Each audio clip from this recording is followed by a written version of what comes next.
वो अपवित्र हो जाता है। एक तबका है जिसको लेकर के ये चीज है कि अगर आप उसके ऊपर आपकी परछाई पड़ जाए तो वो आपके ऊपर मारपीट करना शुरू कर देता है। आप और तो छोड़ दीजिए, अभी इसी एक्ट के मसले पर आपने देखा होगा कि बहुत सारे लोग प्रधानमंत्री की जाति खोज करके ले आए। अभी तक हमें तो पता भी नहीं था प्रधानमंत्री साहब किस जाति से आते हैं, लेकिन उनकी जाति खोज करके ले आया गया। तो इसका मतलब ये हुआ कि जातियां हमारे समाज में एग्जिस्ट करती हैं और तभी जाकर के इस तरीके के नियम और कायदे कानून आते हैं। अब तो एकलव्य भी नहीं है ना द्रोणाचार्य है, फिर भी आपसे डर रहे हैं आज। भाई ये कैसे कह दिया कि कृपया ध्यान दें, कृपया ध्यान दें, जो भी प्रोटेस्टर अंदर प्रोटेस्ट कर रहे हैं, एज पर अंडरटेकिंग आपने 4 बजे तक प्रोग्राम की परमिशन आपको मिली हुई है, जो कि समय समाप्त हो चुका है। कृपया करके आपसे निवेदन है अभी अपने धरने को यहीं पर शांतिपूर्वक समाप्त कर दें व जंतर मंतर परिसर को शांतिपूर्वक खाली कर दें। जो भी प्रोटेस्टर यहाँ धरना प्रदर्शन में अंदर प्रोटेस्ट कर रहे हैं, एज पर अंडरटेकिंग आपकी 4 बजे तक की परमिशन थी, जो कि समय समाप्त हो चुका है। आप सभी से अनुरोध है कृपया करके जंतर मंतर परिसर को शांतिपूर्वक खाली कर दें व अपने धरने को यहीं समाप्त कर दें। धन्यवाद।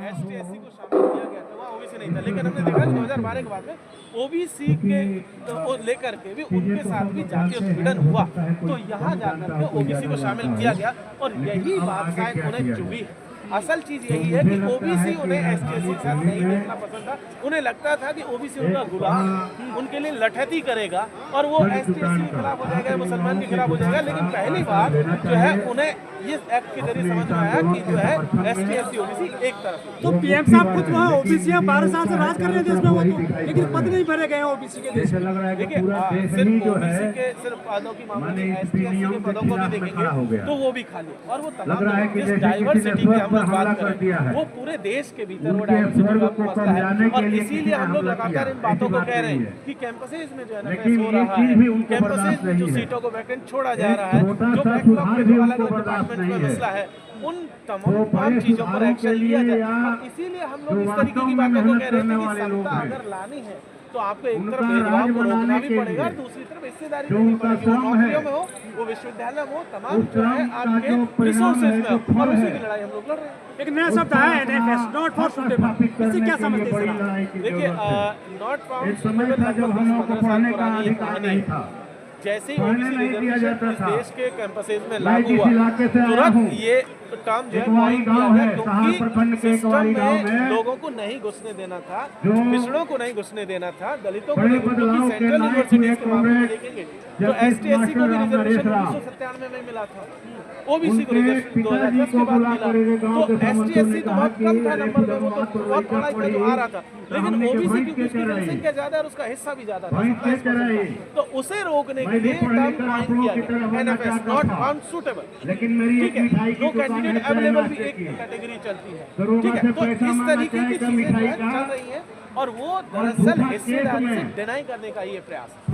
जो ओबीसी क्रिमिनल बनता जा रहा है, क्या वो मालदार हो गए? क्यों नौकरी नहीं चाहिए? क्या उनकी भागीदारी नहीं है देश में? देखिए अगर आप इसको बात करेंगे तो सिर्फ ओबीसी में क्रिमिनल क्यों खोज रहे हैं? अपर कास्ट में भी खोज रही है भाई, क्रिमिनल खोजना है।